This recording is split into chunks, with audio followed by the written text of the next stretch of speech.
I'm in a mood to study. I'm in a mood to work. I'm in a mood to write this assignment and finish this. Or, every single person, even the person who procrastinates, will definitely know that what they are doing is not good for them. So most of the things which you surround yourself with in this kind of world are designed to not let you focus at all. So take that you plan to study for the upcoming exam, you procrastinate. You plan to finish writing your assignment, you procrastinate. You plan to deliver a presentation in class, you procrastinate. So we all procrastinate in some way or the other. But have you ever wondered why you do it so much? That is what this video is gonna be about. By the end of this video, you will come to know the exact and legit reasons of why you procrastinate so much. So without wasting even a single second, let's get into the video right now.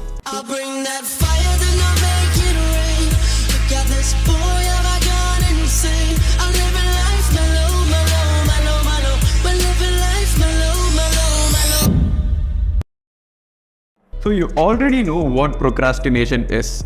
The act of unnecessarily delaying or postponing activities and decisions. For example, if someone postpones writing their assignment till today when the submission is tomorrow without even a single reason, that is exactly procrastination. And the highlight over here is that the people who procrastinate know that it is bad for them, but they still can't help it. The number one reason of why you procrastinate so much is your intention to delay is stronger than the intention to act. Let me explain with an example right now. Let's take that you've been tiring so much for a whole week.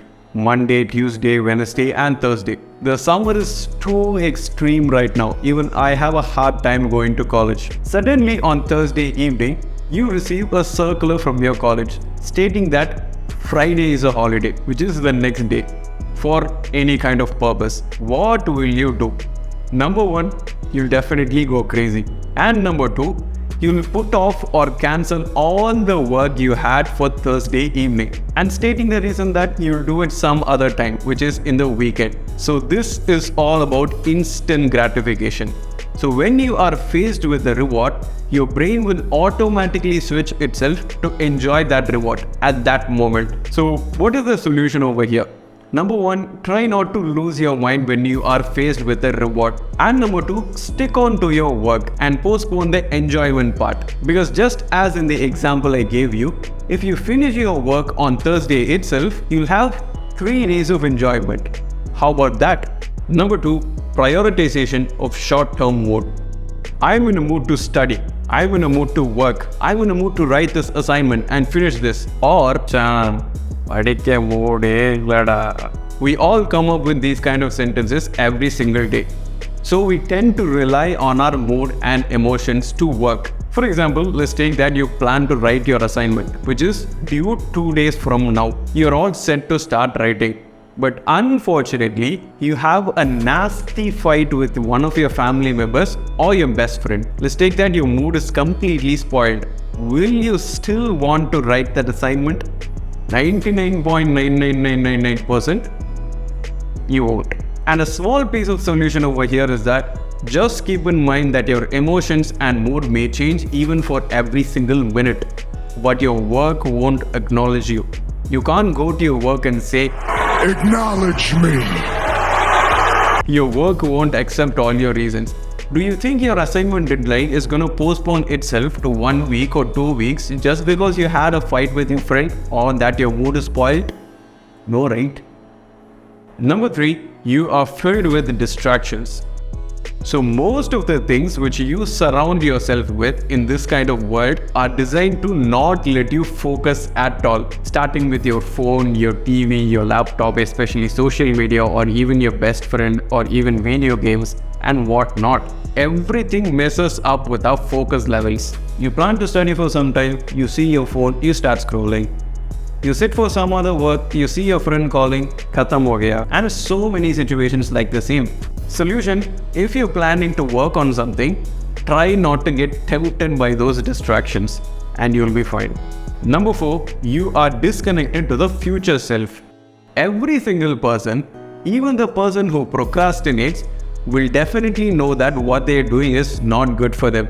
If you keep delaying your syllabus and your portions till the day of exam, you definitely know that one day everything and every portion is gonna pile up and break your head. But still you do it. And in the time of exam, while studying and cramming and breaking your head, a small thought will come into your mind. I should have done this 1 month ago. No use in feeling like this. So if you really don't want to break your head in the last moment or regret that you should have taken a decision long back, you'll never procrastinate. The solution over here is to just have an idea of what's gonna happen in the future if you procrastinate something right now. If it is not a big deal, enjoy procrastinating. But if it could cause some problem, please don't. Finally, as the fifth point, I would like to give you some reasons which you can say to yourself without feeling guilty. For example, you are completely exhausted, but you still have some work to do. You're totally out of gas, like over. If you still have some work to do, you have to procrastinate. Because if your body has reached the stage of complete exhaustion, you have to do nothing else than rest or sleep. But if you still force yourself to do that work, number one, you're spoiling your health. And number two, the work which you're going to do won't be efficient enough because you're not actually giving your full 100% because you're completely exhausted. So the same case will apply even if you're sick. Please don't force yourself.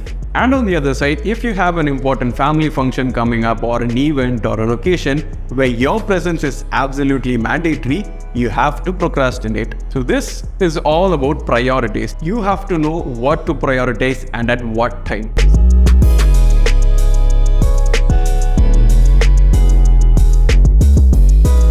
So I hope that you learned something new from this video. Let me know in the comment section what did you learn from this video and whether this video was useful. So that's it for today, guys. If you like this video, give me a thumbs up, share it with your friends and family, and drop your comments down below. Don't forget to hit the subscribe button for new videos every now and then because it motivates me a lot to make more and more videos just for you. Until next time, keep learning, keep growing.